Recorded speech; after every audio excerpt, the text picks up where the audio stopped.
এক গ্রাম্য লোক আল্লাহর নবীর কাছে এসে বলছে, হে মুহাম্মদ, সাদা সিধা মুসলমান, তা হাসরের ময়দানে নাকি বিচার হবে? কহ হবে তো। বিচার করবে কেডা? আল্লাহ। কেডা? আল্লাহ। আল্লাহ? হ্যাঁ। এই যে ডাকি যে সবসময় উনি, উনি বিচার করবে। এই বৃদ্ধ লোক কত, তাইলে আর অসুবিধা কি?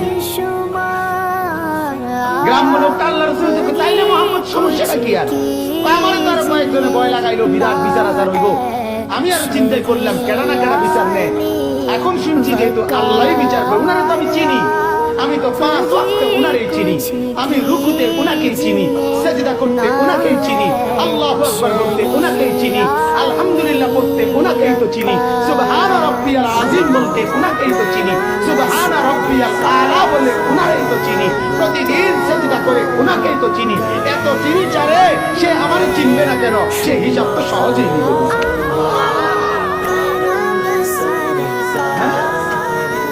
এজন্য মুমিনের মধ্যেই অসুবিধা কি? মুমিনের বাঁচতেই সমস্যা কি? কথা বলেন না কেন? ইমানদার মরলেই অসুবিধা কি? ইমানদার বাঁচতেই অসুবিধা কি?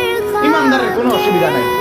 সমস্যা সুদ করে খেতে মরলে সমস্যা, মাইরা হতাই রে বলে কথা কয় না, বাইরে সিধা করে